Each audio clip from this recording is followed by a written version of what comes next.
మనము సంపూర్ణ భక్తియు మాన్యతయు కలిగి నెమ్మదిగాను సుఖముగాను బ్రతుకు నిమిత్తము అన్నిటికంటే ముఖ్యముగా మనుషులందరి కొరకును రాజుల కొరకును అధికారులందరి కొరకును విజ్ఞాపనములను ప్రార్థనలను యాచనలను కృతజ్ఞతాస్తుతులను చేయవలనని హెచ్చరించుచున్నాను.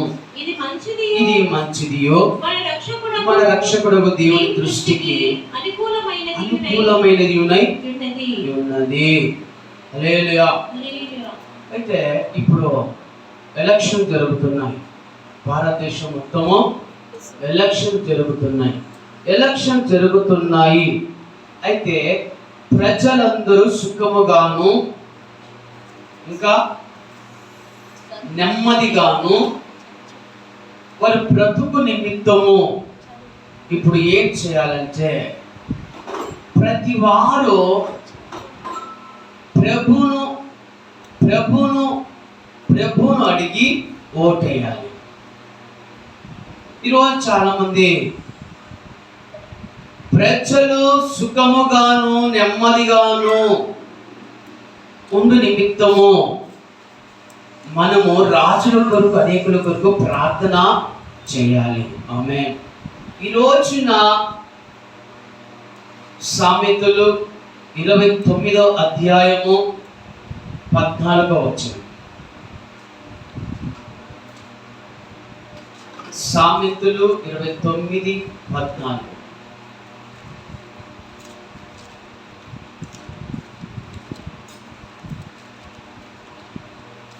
సామెతలు 29:14 చదవాలి, తీస్తారు.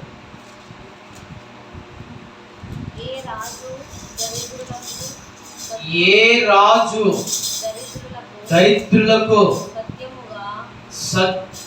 సత్యముగా న్యాయము తీర్చునో ఆ రాజు సింహాసనము నిత్యముగా స్థిరపరచబడును. ఆమేన్. దేవుడు చెప్తున్నాడు ఏమంటే, ఏ రాజైతే దరిద్రులకు, అంటే ఎవరు? తల్లిదండ్రులేని పిల్లలకు, పేద పిల్లలకు న్యాయము ఏ రాజైతే తీరుస్తాడో ఆ రాజు సింహాసనము నిత్యముగా స్థిరపరచబడును. ఆమేన్.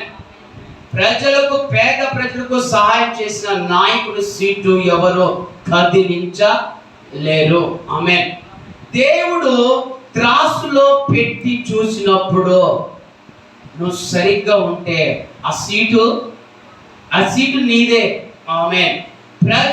పేద ప్రజలు అందరూ సుఖముగాను నెమ్మదిగా ఉండాలంటే పరిపాలించే నాయకుడు మంచివాడే ఉండాలి, దేవునికి భయపడేవాడే ఉండాలి. ఆమేన్. ఈరోజు చాలా మంది అంటారు, అమ్ముడు పోయి ఓటు వేయకండి, 2000కు 1500కు అమ్ముడు పోయి ఓటు వేయకండి. ఈ ఓటు అమ్ముడు పోయేటువంటి ప్రజలు ఒక్కరోజు అమ్ముడు పోతే ఉద్యోగస్తుడు జీవితాంతము అమ్ముడు పోయినట్టే. ఆమేన్. ఎందుకు? ప్రభుత్వము, కొన్ని రాజకీయ నాయకుల పార్టీలు ఉద్యోగస్తులకు కొన్ని పథకాలను అందిస్తుంటే వాటిని కూడా ప్రమోషన్స్, జీతము ఇంక్రిమెంటు, ఇంకా వారి పిఎస్ పెంచడము, ఇంకా వారి యొక్క టైం తగ్గించుడు, వారి పని తగ్గించుడు, జీతము పెంచుడు చేపట్టి వాళ్ళు కూడా ఏం చేస్తారు? వారు కూడా అమ్ముడు పోయి పేద ప్రజలు సుఖముగాను నెమ్మదిగా ఉండకుండా వారు కూడా ఓటు వేరే సైడు వేస్తారు. ఆమేన్.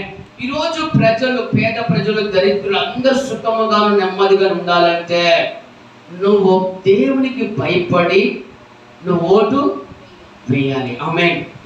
ఒక్కసారి పేదోడు 1500-1000 రూపాయలు తీసుకొని ఓటేస్తే నువ్వు ఉద్యోగం చేసిన రోజులు అమ్ముడు పోయినట్టు. అవునా కాదా?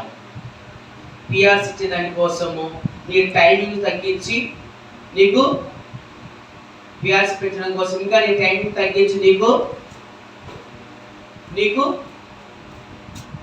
వర్క్ తగ్గించి నీ శాలరీ పెంచిన దానికోసము, నువ్వు రిటైర్మెంట్ అయితే నీకు పెన్షన్ కొంచెం అధికంగా ఇచ్చే దానికోసము, మీకు ప్రమోషన్స్ కోసము, ట్రాన్స్ఫర్ల కోసం ఆశ పుట్టించినప్పుడు దాన్ని నమ్మి నువ్వు ఏం చేసినావు? ఓటు వేసినావు. అంటే పేదవాడి కడుపులు ఉన్నప్పుడు కొట్టినాం.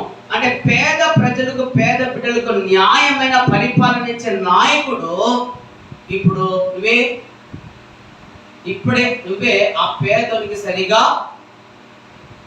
సరిగా భోజనం లేకుండా చేసింది నువ్వే. 10,000 జీతగాడు బ్రతుకుతున్నాడు, 1,00,000 రూపాయల జీతం వచ్చిన నీకు సరిపోవట్లే, 2 లక్షలు వచ్చినా సరిపోవట్లే. ఎందుకో తెలుసా? నీకు హైదరాబాద్ లో కిల్లు, తిరుపతిలో కిల్లు, ఇంకా రాజమండ్రిలో కిల్లు, విజయవాడలో కిల్లు, ఇంకా మద్రాసులో నీకు సరిపోవట్లే, నీకు తృప్తి లేదు. నీకు ఇంకేంటంటే పిఆర్సి పెంచాలి, నీకు ఇంకా జీతం పెంచాలి, నీకు పని తగ్గించి, టైమింగ్ తగ్గించి నీకు జీతము పెంచాలి. అట్లా అమ్ముడు పోయి నువ్వు అయితే నువ్వు వేసే ఓటు పేద ప్రజలు సుఖముగాను నెమ్మదిగా ఉండేటట్లుగా వేయాలి. ఆమేన్. ఓటేసే ప్రతి బిడ్డ మణిపూర్ను జ్ఞాపకములో ఉంచుకోవాలి. ఆమేన్. గమనించుకోవాలి, మణిపూర్ను జ్ఞాపకంలో ఉంచుకోవాలి. ఇంకొక మణిపూర్ ఎక్కడ కలగకూడదు. కాబట్టి ఓటు వేసే ప్రతి వారు ఏం గ్రహించాలి? మొదటిగా మణిపూర్లో జరిగిన దుర్ఘటన ఇక ఎక్కడ జరగకూడదని ఏం చేయాలి? ఓటు చాలా జాగ్రత్తగా వేస్తే పేద ప్రజలు, తల్లిదండ్రులు పోగొట్టుకున్న పిల్లలు, దిక్కులేని పిల్లలకు దేవుడు తోడుగా ఉండి మీరు మంచి ఓటేసి మంచి నాయకు నిలబెడితే ఆ బిడ్డలకు అన్ని అందించిన వారుగా ఉంటారు. ఆమేన్. తల్లిదండ్రులు కూడా సరిగ్గా పిల్లలకు భోజనము పెట్టలేరు, కానీ ప్రభుత్వము మంచి నాయకులు ఉండడం వల్ల ప్రజలకు బ్యాగులు free, shoe free, books free, సమస్తము ఫ్రీ అన్నీ ఇచ్చిండ్రు. ఇంగ్లీష్ మీడియం కూడా చదివించని తల్లిదండ్రులు కూడా ఇప్పుడు ఆ పిల్లలు ఇంగ్లీష్ మీడియం స్కూల్లో కూడా చదువుతున్నారు. గవర్నమెంట్ కూడా ఇప్పుడు ప్రైవేట్ స్కూల్లో లేనటువంటి ఫెసిలిటీస్ కూడా గవర్నమెంట్ స్కూల్లో ఉన్నాయి. ఆమె నాలుగు వచ్చినట్టు ఏది గవర్నమెంట్ ఉద్యోగం చేస్తున్నావు, గవర్నమెంట్ శాలరీ తీసుకుంటున్నావు. ఈ రోజున ప్రతి వారు డిగ్రీ అయిపోయిన తర్వాత టెన్త్ అయిపోయిన కదా గవర్నమెంట్ ఉద్యోగం కావాలని ప్రయాసపడుతూ ఉంటారు. మరి మీ పిల్లలు ఎందుకు గవర్నమెంట్ స్కూళ్ళల్లో చదివిపోయారు ఎందుకు?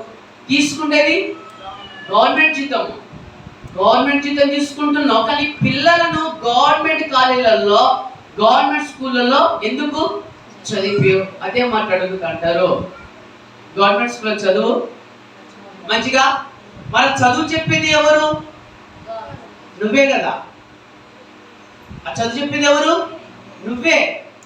అంటే నువ్వే సరే చదువు చెప్పట్లేవని ఇప్పుడు అర్థం, అవునా కదా? నీ పిల్లలు గవర్నమెంట్ జాబ్ కావాలని ఆశపడుతున్నావు, నీ పిల్లలు ఎందుకు గవర్నమెంట్ కాలేజ్, గవర్నమెంట్ స్కూల్ అయితే నువ్వు జాయిన్ చేయట్లేవు? గవర్నమెంట్ స్కూల్ అయితే చదువు చక్కగా చెప్పరు. అంటే నువ్వు చదువు చక్కగా చెప్పట్లేవు కాబట్టి నీలాగానే అందరు ఉంటారని ఇప్పుడు నీ పిల్లని గవర్నమెంట్ వేయకుండా ప్రైవేట్ లో చదివిస్తారు. గవర్నమెంట్ కొత్త రూల్స్ పట్టరావాలి. ఇప్పుడు సింగరేణి ఎంప్లాయీస్ ఇంతకుముందు సింగరేణి స్కూల్ అని చదివించిన వారు, అవునా? Singareni employees Singareni college school అని చదివించారు. ఎయిర్ ఫోర్స్ వాళ్ళు ఎయిర్ ఫోర్స్ స్కూల్ ఉంది, వారికి ఆర్మీ స్కూల్స్ ఉంది. గవర్నమెంట్ ఉద్యోగం చేసే పిల్లలందరూ, గవర్నమెంట్ ఉద్యోగం చేసే తల్లిదండ్రులందరూ వారి పిల్లల్ని గవర్నమెంట్ స్కూల్లోనే చదివించాలని రూల్స్ పట్టుకోవాలి. ఆమె యేసు నామములో ఈ రూల్స్ జరుగునుగాక. అవునా కాదా? సింగరేణి ఉద్యోగం చేసేవారు సింగరేణి కాలేజ్ స్కూల్ ఉంది, ఎయిర్ ఫోర్స్ చేసే వారికి ఎయిర్ ఫోర్స్ స్కూల్ ఉంది, ఆర్మీ వాళ్ళకు ఉంది. మరి అందరికి ఉండగా స్టేట్ గవర్నమెంట్ కు ఉద్యోగం చేసే పిల్లలు గవర్నమెంట్ స్కూల్ అనే చదువుకోవాలి. అవునా? గవర్నమెంట్ స్కూల్లో చదువు బాగలేదంటే చదువు చెప్పే పంతులు కావచ్చు నీదే పొరపాటు. ఎందుకు? నువ్వు సరిగ్గా చదువు చెప్పట్లేదు కాబట్టి ఈ రోజున నీ అంత నువ్వే ఒప్పుకుంటున్నావు అలా స్కూల్లో చదువు బాగాలేదు అని. అంటే నువ్వు బాగా చెప్తే బాగుంటుంది, నువ్వు బాగా చెప్పట్లేదు కాబట్టిగా. అంటే ఈ రోజున స్కూల్కి వెళ్ళి ఏం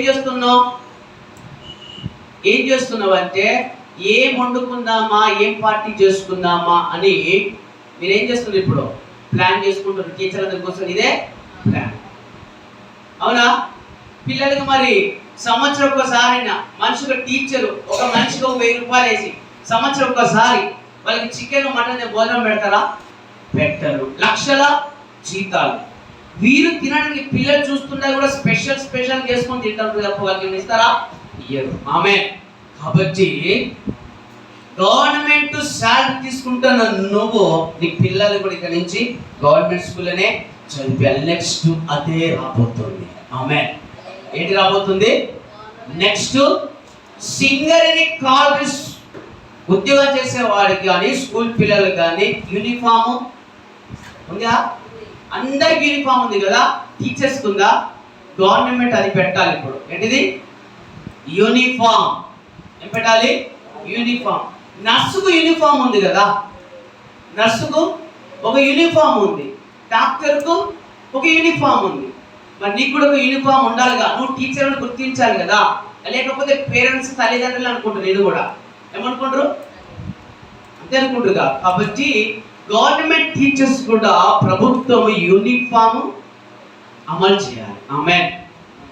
అవునా? గవర్నమెంట్ ఉద్యోగం చేసే ప్రతి కుటుంబము, ప్రతి ఉద్యోగి పిల్లలు గవర్నమెంట్ స్కూల్లోనే చదువుకోవాలి. ఆమేన్. ఒక ప్రశ్న వేసిండు. మరి మీ నాయకుడికి కాలు ఇరిగింది కదా, మీ నాయకుడు యాసపల్లో పోయిండు అన్నారు. యాసపల్లో పోయిందంటే అంటే ఇక్కడ కూర్చోండి, కాలు వస్తుందా? లేదు, స్వింగ్ పెట్టింది. ఆమేన్. స్తోత్రం. దేవుని ప్రశ్న మహిమ కలుగును గాక. ఏమిటి? మీ నాయకుడికి కాలు ఇరిగింది కదా, మీ నాయకుడు యాసపల్లో పోయిందని అడిగినప్పుడు ఆయన ఇచ్చే సమాధానం ఏంటంటే అపోలో హాస్పిటల్. ఏ హాస్పిటల్? ఎందుకు? మీ నాయకుడు పరిపాలించిండు కదా, మీ నాయకుడు 9 సంవత్సరాలు పరిపాలించిండు. ఎన్ని సంవత్సరాలు? మరి ఎందుకు అపోలో హాస్పిటల్ పోయిండు? గవర్నమెంట్ హాస్పిటల్ పోవచ్చు కదా. అంటే గవర్నమెంట్ హాస్పిటల్ అంతా డెవలప్ కాలే. ఎట్లా తీసుకున్నాడు? చూసినావా ఎట్లా చూసిన? బయటికి ప్రశ్న వేసిండు. ఎక్కడికి పోయి? టీవీ న్యూస్ లో కూర్చొని ప్రశ్న వేసిండు. మీ నాయకుడు కాలేజీకి ఎక్కడ పోయిండు? అపోలో పోయిండు. గవర్నమెంట్ హాస్పిటల్ అందరూ పొమ్మంటాడు కదా, గవర్నమెంట్ హాస్పిటల్కి అందరినీ వెళ్ళమంటారు. మీ నాయకుడు ఎందుకు పోలే అంటే అందులో అంతా డెవలప్ లేదు.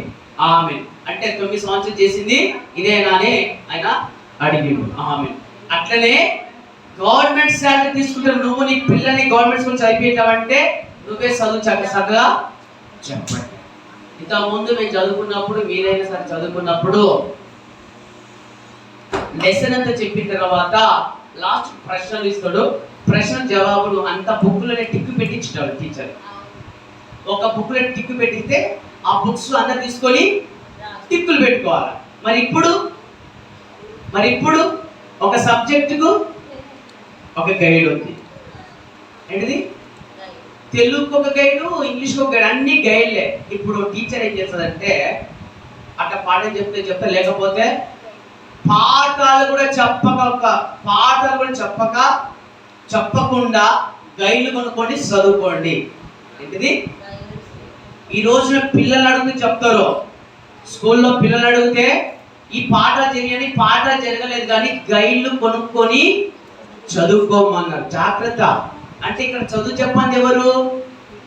గైడ్ కొనుక్కుంటే ప్రశ్నకు జవాబు ఉంటుంది, అందులో లోతుగా దొరకదు కదా. టీచర్ ఏం చేయాలి? లెసన్ అంతా చదివిన తర్వాత పిల్లలకు అడిగి చెప్తే అప్పుడు వాళ్ళ బుర్రకు వస్తుంది. ఇప్పుడు టీచర్లు ఏం చేస్తున్నారంటే గైడ్లు కొనుక్కోండి, అలా అన్నీ ఉంటే చదువుకోండి. ఎంత ఈజీ అయిపోయింది ఇప్పుడు. ఎంత అప్పుడైతే నా మేడము ఒక పాట పెద్దగా ఉంటే 2 రోజులు చెప్తుంది. ఎన్ని రోజులు? 2 రోజులు చెప్పి ప్రశ్నలు ఇస్తారు. ఇప్పుడు అట్లా కాదు, లెసన్ చెప్పట్లేరు టీచర్స్. గైడ్లు కొనుక్కొని చదువుకోండి, గైడ్లు కొనుక్కొని చదువుకోండి. హల్లెలూయా. ఈ రోజున ప్రభుత్వం చట్టం తీసుకొని రాబోతుంది. గవర్నమెంట్ ఉద్యోగం చేసే ప్రతి ఉద్యోగస్తులు మీ పిల్లల్ని గవర్నమెంట్ స్కూల్లోనే చదివి తీయాలి. ఆమేన్. అదే రాబోతుంది. అయితే ఇక్కడ ఏమనుంది? ఏ రాజు దరిద్రులకు సత్యముగా న్యాయం తీర్చు ఆ రాజు సింహాసనం నిత్యంగా. ఏ రాజైతే న్యాయముగా పరిపాలించబోతున్నారో దేవుడు ఆ రాజుని తీసుకొచ్చి ఆ సీఎం సీటును ఇవ్వబోతున్నారు, ఆ ప్రధాని సీటును ఇవ్వబోతున్నారు. ఆమేన్. దానియేలు గ్రంథం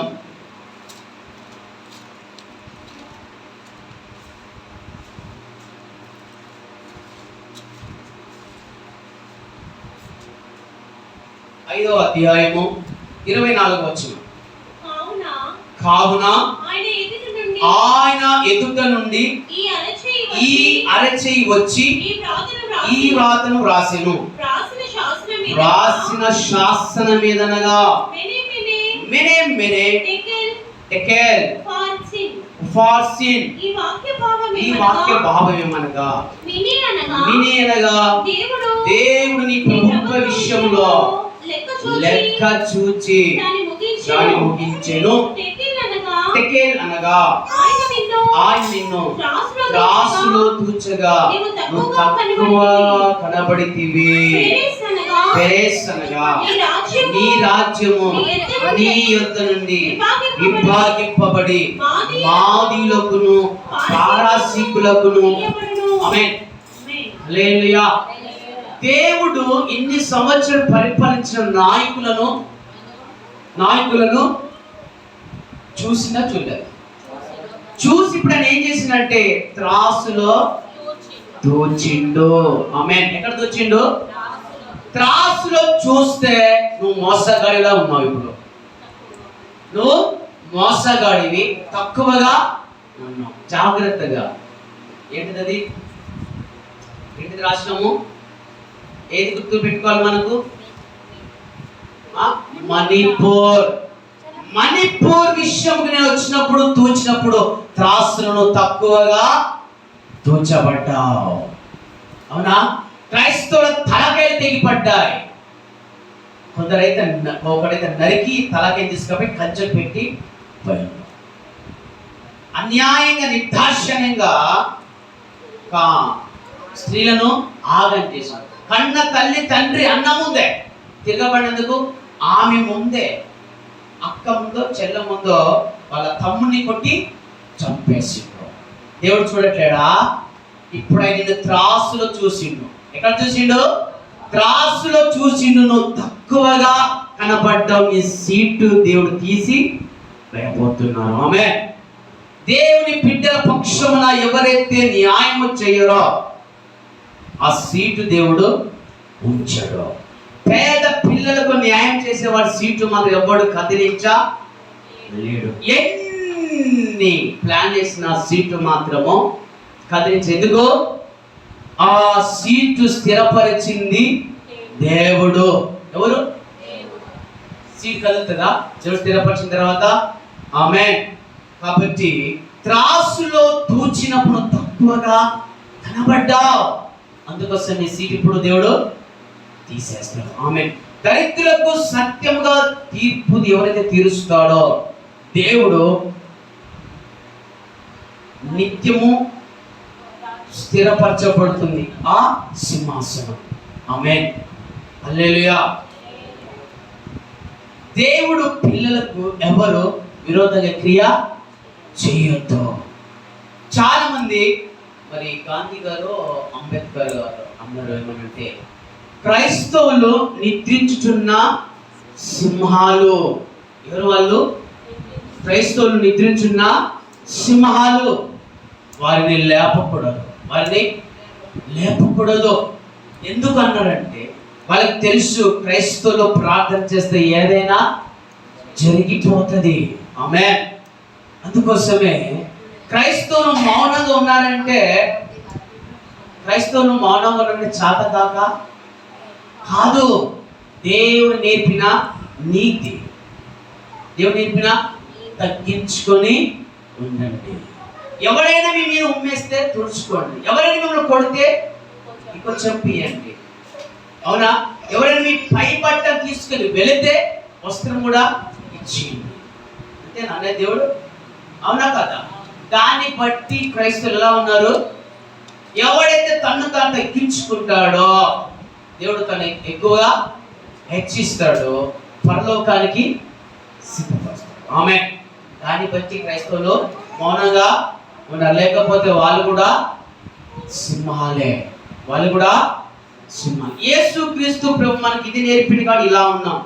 లేదు మిమ్మల్ని ఎదిరించిన వాడిని తల్వార్ తీసుకొని తల నరకండి అంటే అదే జరిగేది. అదే దేవుడు ఏది బోధించిందో మనం అలానే ఉన్నాం కాబట్టి ఇలా ఉన్నాం. ఆమేన్. Praise the Lord. ఎందుకు మన జీవితంలో కార్యం జరగట్లేదంటే ప్రార్థన లేక. నీ జీవితము కట్టబడిందంటే నీ కుటుంబం సాక్ష్యం ఉండాలి కదా. నీ కుటుంబంలో ప్రభు నాకు ఒక 3 రోజులు ఇచ్చినటువంటి దర్శనం. ఈ మందిరము డెవలప్ అయింది. ఎలా డెవలప్ అయింది చెప్పుకోవడానికి సాక్ష్యం ఉండాలి. మందిరము దేవుడికి ఎలా అనుగ్రహించినట్టు చెప్పుకోవడానికి సాక్ష్యము ఉండాలి. ఏంటంటే ఇలా ఉపవాసం ఉండి ప్రార్థన చేసిన కాబట్టే దేవుడు మందిరం ఇచ్చింది. ఇలా ఉపవాసం ఉండి ప్రార్థన చేసిన కాబట్టే సంఘాన్ని దేవుడు దీవించాడు. ఇలా ఉపవాసం ఉండి ప్రార్థన చేస్తున్న కాబట్టి స్వస్థతలు జరుగుతున్నాయి. ఇలా ఉపవాసం ఉండి ప్రార్థన చేసిన కాబట్టి ప్రవచనాలను దేవుడు ఇస్తున్నాడు. ఇలా ఉపవాసం ఉండి ప్రార్థన చేసిన కాబట్టి ఉపదేశముల మర్మములను ఇస్తున్నాడు. ఇలా ఉపవాసం ఉండి ప్రార్థన చేస్తున్నాడు కాబట్టి ఏ స్థలముకి వెళ్ళాలో దేవుడు పంపిస్తున్నాడని చెప్పుకోవడానికి సాక్ష్యము. నీ జీవితంలో కూడా నీ కుటుంబం కట్టబడిందంటే నీకు ఒక సాక్ష్యము, నీ గురించి నీ కుటుంబం గురించి ఒక సాక్ష్యము ఉన్నది అనడానికి ఉందా? ఇప్పుడు ఈ యొక్క జీసస్ క్రైస్ట్ మిరాకిల్ మినిస్ట్రీ అభివృద్ధి అవుతూ ఉందంటే దానికి కారణం ఏంటి? సేవకుడు రోజు ఒక పూట ఉపవాసం. ఎన్ని రోజులు? జీవితాంతం ఒక పూట ఉపవాసము. ఈ సేవకుడు కూర్చుంటే ఏ కొత్త ఆత్మ వచ్చినా ప్రవచిస్తూ ఉన్నాడు. ప్రవచిస్తూ అంత ఈజీగా ప్రవచనాలు దేవుడు ఇవ్వడు. సేవకుని కూర్చొని ప్రవచిస్తున్నాడంటే దేవుడు సేవకుని మీద ఉన్నటువంటి అభిషేకం. ఏంటిది? అభిషేకం. ఆ ప్రార్థన వలనే దేవుడు ఇన్ని ప్రవచనాలు, స్వస్థత, మహత్కార్యాలు జరిగిస్తున్నాడు. ప్రార్థన చేస్తున్నప్పుడు బయట కడుపు నొప్పితో బాధపడుతున్నారు. కడుపు నొప్పితో యేసు నామంలో వారి ఆత్మను ప్రభువుకు సమర్పించుకుంటే వారికి స్వస్థత. బయట కడుపు నొప్పితో బాధపడుతున్నారు. కడుపు. ఈ ప్రవచనం ఎలా వచ్చిందంటే ప్రభు సన్నిధిలో ప్రార్థించినప్పుడు వస్తాయి. ఈ విజయమును చూడాలంటే ప్రార్థన కావాలి. ఆదివారం వచ్చి ప్రార్థిస్తూ సరిపోతుంది అనుకుంటే ఏ కార్యము జరగదు. ఎక్కడికి వేసిన గొంగడి అక్కడే, ఎక్కడేసిన గొంగడి అక్కడే ఉంటుంది తప్ప ఏ కార్యము జరగదు. హల్లెలూయా.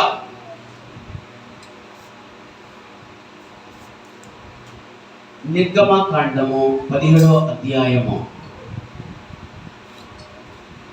ఈ ప్రార్థనకి ఎంత జయం ఉందో చూడండి. యేసుక్రీస్తు ప్రభువు మోషేతో దేవుడు మాట్లాడిండు. ఏమని? మోషే, నా ప్రజలు బానిసత్వంలో ఉన్నారు, వెళ్ళి వారిని విడిపించుకొని రా, నేను నీకు తోడుగా ఉంటా. మోషే ఎవరిని బట్టి నడిచిండు? దేవుడిని బట్టి మోషే. మరి ఇశ్రాయేలు ప్రజలు ఎవరిని బట్టి నడిచిండ్రు? మోషేను బట్టి ఇశ్రాయేలు ప్రజలు నడుస్తున్నారు. మోషే దేవుని బట్టి నడుస్తున్నాడు.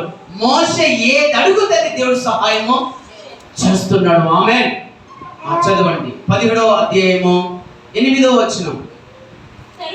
తరువాత అమాలేకీయులు వచ్చి వచ్చి రెఫీదీములో రెఫీదీములో ఇశ్రాయేలుతో యుద్ధము చేయగా మోషే యెహోషువతో మన కొరకు మనుషులను ఏర్పరిచి వారిని తీసుకొని బయలు వెళ్ళి అమాలేకీయులతో యుద్ధము చేయము.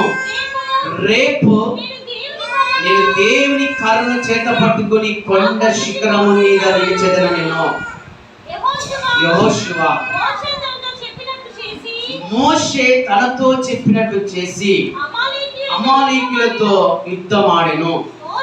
మోషే అహరోను హూరు అనువారు ఆ కొండ శిఖరం ఎక్కిరి. మోషే తన చెయ్యి పైకెత్తినప్పుడు ఇశ్రాయేలు గెలిచిరు. ఆమేన్. నీ ప్రార్థన, నీ కుటుంబంలో ప్రార్థన ఉందంటే నువ్వు గెలుస్తావు. ఆమేన్.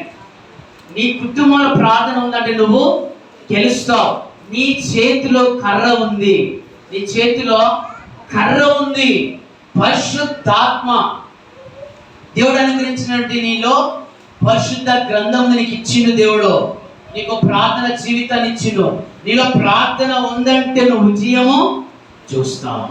విజయము ఆ కర్ర పట్టుకొని నిల్చున్నాడు. మోషే చేతులు చెత్తి ప్రార్థిస్తున్నప్పుడు విజయము ఎప్పుడైతే మోషే చేతులు దించుతున్నాడో, ఎప్పుడైతే మోషే చేతులు దింపాడో అమాలేకీయులు గెలుస్తున్నారు. ఎప్పుడైతే మోషే చేతులు లేపుతున్నాడో ఇశ్రాయేలు గెలుస్తున్నారు. నీ జీవితం, నీ కుటుంబం కూడా ఎప్పుడైతే నీ కుటుంబంలో ప్రార్థన ఉందో సంతోషం అనేది ఉంది. ఎప్పుడైతే నీ జీవితంలో ప్రార్థన ఆగిపోయిందో దుఃఖము, కన్నీరు